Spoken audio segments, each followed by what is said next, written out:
There's nobody I respect more in football than Nick Saban, and I don't think there's anybody that's a better coach than Nick Saban, because Nick he does everything well. When we want to go fast, these guys ain't even getting lined up.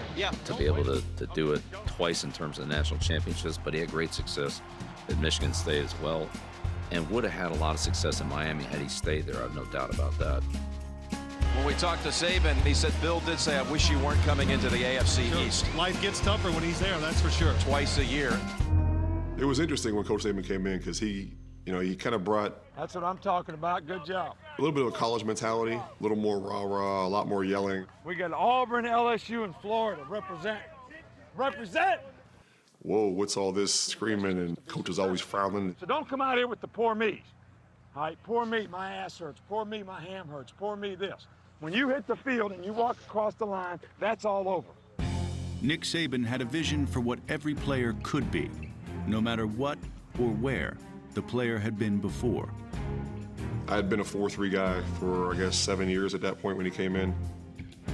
Had been to the Pro Bowl several times in a row, and I'm like, I don't want to change from a 4-3 DN to a stand-up 3-4 backer. No, I remember when you went there, and I talked to Jason. He's like, I don't know about this 34. I'm like, 34, you're going to be, this is the best defense for you. He's like, you can do so much more on the football field than what you do. Nick's a genius. Like, just trust him and go with it. And then I remember I was taking a trip to the Keys, and Coach Saban wanted to talk. We ended up getting on the phone. He was like, think some of the names, from the Kevin Greens to the Lawrence Taylors, Greg Lloyds. I mean, all the guys that have stood up in this 3-4 system. And an hour later, by the time we got done, I was ready to turn the boat around, come back, and start practicing. This is like in March or April. He sold me on it, and he expanded my horizons of learning the game of football. Jason Taylor. That is a Pro Bowl play right there. It was definitely life and career changing for me in a lot of ways. You have to get comfortable having uncomfortable conversations. That's another great thing I learned from Coach Saban.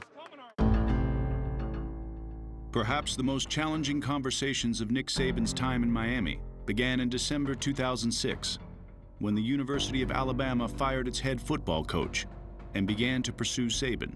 It's flattering that somebody would consider you for anything, but it's also disappointing that when you're trying your very best to do the best you can for your team, that it becomes a distraction or anybody would even ask about it. It's certainly not a distraction to me. There was a lot of pushback in the beginning. I don't think he wanted to go. I've stated what my intentions are, and they really haven't changed, so I don't know what the issue is, and I don't know why people keep asking about it. What they talk about over there is their business, but what's happening here is my business and our business, and that's what we're focused on, and that's what I'm committed to doing. I don't know how else I can say it, guys. I've said it 3 different occasions, and I don't know how else I can say it. And I don't know why you keep asking. The famous television mark of him is on TV saying, I'm not going to be the Alabama coach. What? I shouldn't even have to comment on this. I think I've said this over and over and over again. That's what he has to say. He's got 65 guys sitting in the meeting room. He's trying to lead for the next month. Why did you ultimately choose to leave Miami and come here? Well, I think we had a chance to fix the quarterback situation. You know, the year before, Drew Brees was a free agent. We were in the mix to get him, and I think when that didn't work out, I was like, you know, we've worked our tail off, and because of this one position that we have not been able to solve, I just felt like I couldn't control my own destiny. I was not particularly happy there. You know, the head coach's wife and family in the NFL, your role is a lot different than it is in college. Helping with recruiting and alumni and helping with donors and raising money for this and that and community involvement, just a lot more involvement in college. You know, having the opportunity to come back to Alabama, which was someplace you could win in college football, which maybe that opportunity doesn't come. I just said, you know, maybe it might be a better path, and it certainly has worked out well.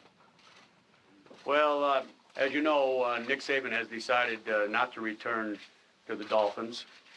You know, it is what it is. I met with Nick at his home this morning with his wife Terry and Nick. You know, there's a lot of reasons why decisions get made in life, but the net is that he's not coming back. He'll be leaving this afternoon going to Alabama. We loved Wayne, and he was in our living room when we made the decision. We were all crying. We were all crying when the decision was made. Are you upset about the way Nick Saban handled this over the last couple of weeks with you? Well, the answer is no, I'm not upset, because it's more involved than what you think, Joe.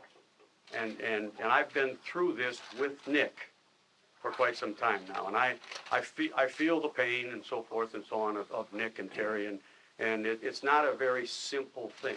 And before I introduce the coach, I would like to take just a moment and introduce his family, and certainly in introducing Terry, to say to you how important she was in the decision that was made by the coach. She loves college football and longed to be back in it. So does Coach Saban. But Terry Saban was the one that made me feel good when I called her. Terry, would you please stand? And by the way, on the subject of money, I wasn't going to bring this up, but seeing as you did, Nick never talked to me about money. He never talked to me about an extension. He never asked me for anything, because I honestly believe this was not about money. Do you feel like you disrespected the Dolphins organization or their fans, and is there anything you'd like to say to them? Well, I think that the 2 years I was in Miami, that I affected the team in a positive way. Hey, he maybe can crack a smile now, but hey, after 24 hours, he's going to get on our ass again. Yeah. I promise you that. And it was premature to not stay there. All right, but if I knew, and Wayne and I talked about this, that my heart was to go back to college, I don't think it would have been fair to the organization if I stayed.